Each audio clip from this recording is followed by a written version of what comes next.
हिना जी लगातार पिछली बार 3 बार चुनाव हार चुकी हैं, चौथी बार है और शहाबुद्दीन जी अब नहीं रहे तो थोड़ी सी सिंपैथी उनके साथ है, इसको मैं स्वीकार करता हूं। और हिना जी ने भी भगवा धारण कर लिया है। लोकतंत्र में जीत बहुत महत्व रखता है, इसलिए जीत के लिए कई रणनीतियाँ अपनाई जाती है, ये उनकी रणनीति का एक हिस्सा है। लेकिन मोदी जी के सरकार के रुआ तरह की नहीं हाँ कि made in India, make in India, digital India सब कुछ भइल। कोविशील्ड भी बनल इंडिया में, जो ना कि अभी देखी परिणाम बा कि हार्ट अटैक के जो समस्या बा ज़्यादा बढ़ गई बा, बेरोजगारी के समस्या बढ़ गई बा, महंगाई बढ़ गई बा, एमर वाल बातें नहीं करो। बिल्कुल राजद यहाँ फेल हो गया, उसका माई समीकरण खत्म हो गया। हिना साहब के साथ कुछ सहानुभूति है और वो पुराने लोग जो शहाबुद्दीन के साथ रहते आए हैं, उनके बहुत करीबी रहे हैं, वो उस संबंध को निभा रहे हैं, ऐसा लग रहा है, ऐसा दिख रहा है। रह गई बात सवर्ण समाज की, तो अब वो दिन नहीं रहा कि सिद्धांतों की राजनीति होती है, अब समीकरणों की राजनीति चल रही है। समीकरणों के तहत नीतीश कुमार बिहार में कई बार करवट बदलते रहे हैं और एक अच्छी बात यह है कि जब जरूरत पड़ती है राष्ट्रीय हित की तो भाजपा के साथ खड़े हो जाते हैं। इस नाते आप कह सकते हैं कि समीकरण की जगह एक समीकरण की बात चल रही है, मैं इसको नकार नहीं सकता। भगवान बुद्ध और भगवान महावीर दोनों की पत्नियों का नाम यशोदा था और दोनों पत्नी छोड़ के, राजगद्दी छोड़ के सन्यासी हो गए और भगवान हो गए। उसी प्रकार नरेंद्र मोदी की भी पत्नी का नाम यशोदा है और यह व्यक्ति भी अपनी पत्नी को छोड़ के समाज, राष्ट्र, देश के विकास के लिए घर से निकल पड़ा और आज देखिए भारत को कहाँ खड़ा कर दिया है। चुनावी सभा लगातार चल रहा बा और अभी रुआ देखनी है कि जनसंपर्क कार्यक्रम जौन बा एनडीए के चल रहा बा। विजयलक्ष्मी कुशवाहा रघुनाथपुर बाजार के लोग से मिलत गुजरनी है और एनडीए के एगो मजबूत सिपाही, बहुत पुरान सिपाही जयप्रकाश पांडे जी हमारा साथे बानी, यहाँ के बहुत ही प्रखर वक्ता हैं और यहाँ के सुन के हमनी के बड़ भइल बन जा। जयप्रकाश जी, पांडे जी, अभी का स्थिति बाटे एनडीए के अगर बात कल जाओ तो रघुनाथपुर क्षेत्र में रहुआ नहीं, रघुनाथपुर या पूरा सिवान के लहल जाओ तो? सबसे पहले तो मैं आपके चैनल को, आपकी टीम को और आपको विशेष बधाई देता हूं कि आप लाइव कवरेज कर रहे हैं। देखिए, चुनाव ये सिवान के लिए नहीं हो रहा है, ये हिंदुस्तान के लिए हो रहा है। सारे जहां से अच्छा हिंदुस्तान के लिए, मेरा भारत महान के लिए और देश के प्रधान के लिए चुनाव हो रहा है। तो 2 घटक है देश में, एक तो एनडीए और इंडिया है। इंडिया के पास कोई चेहरा नहीं है, वो एक ऐसी बारात है जिसका कोई दुल्हा तय नहीं है। और जहाँ तक रही बात तो एनडीए के मैनिफेस्टो में है नरेंद्र मोदी जी। शायद नरेंद्र मोदी इस देश के पहले प्रधानमंत्री होंगे जो तीसरी बार प्रधानमंत्री का पद संभालेंगे। और अभी तक जितने चुनाव हुए हैं पूरे भारत में, कुछ एक राज्यों में जहाँ भाजपा नहीं रही है उनको छोड़ दें तो भाजपा की लहर है, अब की बार 400 पार। लेकिन सिवान की अगर बात कल जाए तो सिवान में लगातार नारा देहल जा रहा बा कि 399+1 यानी एक हिना साहब।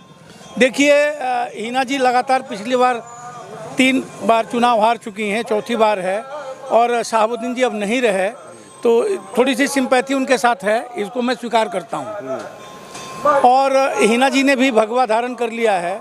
लोकतंत्र में जीत बहुत महत्व रखता है, इसलिए जीत के लिए कई रणनीतियाँ अपनाई जाती है, ये उनकी रणनीति का एक हिस्सा है। भगवा धारण करना, हाँ जी, मान सकता हूँ मैं।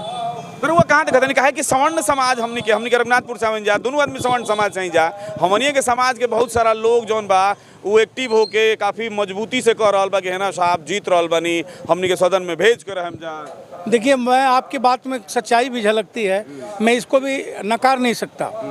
रह गई बात सवर्ण समाज की, तो अब वो दिन नहीं रहा कि सिद्धांतों की राजनीति होती है, अब समीकरणों की राजनीति चल रही है। समीकरणों के तहत नीतीश कुमार बिहार में कई बार करवट बदलते रहे हैं और एक अच्छी बात यह है कि जब जरूरत पड़ती है राष्ट्रीय हित की तो भाजपा के साथ खड़े हो जाते हैं। इस नाते आप कह सकते हैं कि समीकरण की जगह एक समीकरण की बात चल रही है, मैं इसको नकार नहीं सकता। लेकिन फिर भी एनडीए वोटर की अगर बात कल जाओ, कोर वोटर की बात कल जाओ तो काफ़ी अच्छा संख्या में यहाँ वोटर में। देखिए, एनडीए का जो वोट बैंक है वो बहुत बड़ा वोट बैंक है, इसलिए कि एनडीए के पास सर्व समाज का वोट है। सवर्ण भी हैं, दलित भी हैं, पिछड़े भी, अति पिछड़े हैं और ओबीसी भी हैं। लेकिन राजद यहाँ फेल हो गया, उसका माई समीकरण खत्म हो गया। हिना साहब के साथ कुछ सहानुभूति है और वो पुराने लोग जो शहाबुद्दीन के साथ रहते आए हैं, वो उनके बहुत करीबी रहे हैं, वो उस संबंध को निभा रहे हैं, ऐसा लग रहा है, ऐसा दिख रहा है। तो रउआ का लगा था केकरा से लड़ाई रही, और बिहारी चौधरी से या हैना साहब से? अभी तो चुनाव के दिन जितने करीब आएंगे ये क्लियर पिक्चर साफ होता जाएगा। अभी तो ये धुंध कम समय है, यूं समझ लीजिए कि सुबह की लालिमा का समय है। जब तक सुबह नहीं होगी तब तक ये क्लियर साफ नहीं हुआ। लेकिन मुझे लगता है कि जैसे ही केंद्र के बड़े बड़े नेता कार्यक्रम देने यहाँ आएंगे, जन समूह उनके बातों को सुनेगी और मोदी जी के काम गिनवाए जाएंगे, क्योंकि भाजपा जो कहती है वो करती है। भाजपा ने अपने मैनिफेस्टो में जो कुछ कहा, अटल आडवाणी ने मैनिफेस्टो जो थमाया, और उस अटल आडवाणी के मैनिफेस्टो के अनुसार धारा 370 हटा, राम मंदिर बना, CAA लगा, समान नागरिक संहिता भी ये लगा है। तो इस आप कह सकते हैं आज हमारा देश भाजपा के नेतृत्व में दुनिया का सबसे शक्तिशाली 5वां अर्थव्यवस्था का देश हुआ। सैन्य में भी हम लगभग तीसरे चौथे पायदान पे हैं। Scale in India, make in India, ये सारे प्रोग्राम बता रहे हैं कि ये मोबाइल निर्माण में हम विश्व में दूसरे स्थान पे हैं। हम तेजस बना रहे हैं, हमने अंतरिक्ष की मंगल यात्रा की, और हमने चांद के उस पार साउथ पोल पे भी अपने अभियान में सफल रहे।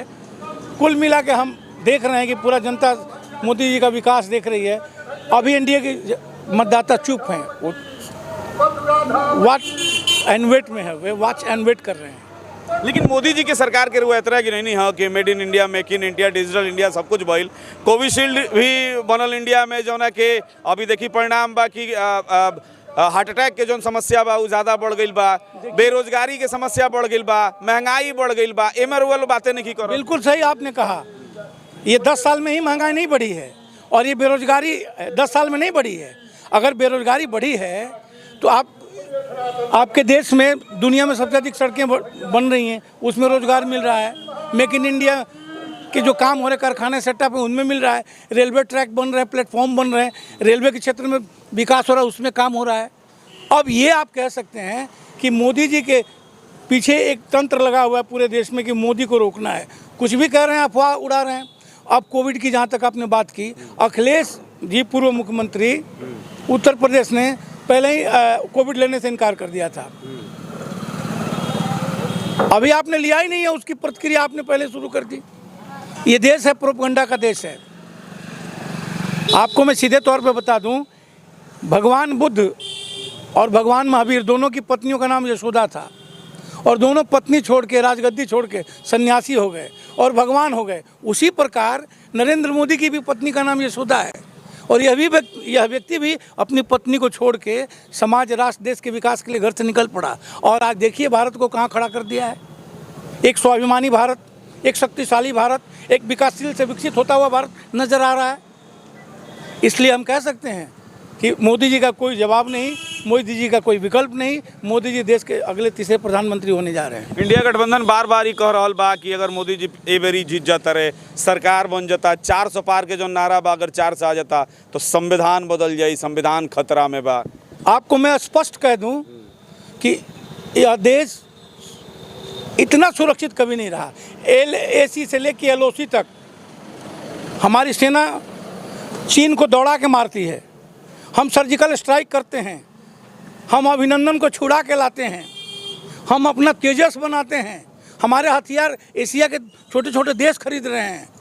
हमारा विश्व बाजार बढ़ रहा है, और संविधान खतरे में है, उनकी कुर्सी खतरे में है। सारे लोग बेल पे हैं, पेरोल पे हैं। अभी कल की बात है, केजरीवाल छूट के आए हैं, पेरोल पे घूम रहे हैं। पप्पू जी पेरोल पे, उनकी माँ पेरोल पे है, लालू जी का पूरा परिवार पेरोल पे घूम रहा है। यही लोग चेहरे बने हुए हैं। कौन चेहरा पाक साफ है नरेंद्र मोदी की तरह? न जिनके पास चरित्र है, न चिंतन है, न विचारधारा है, न संस्कार है।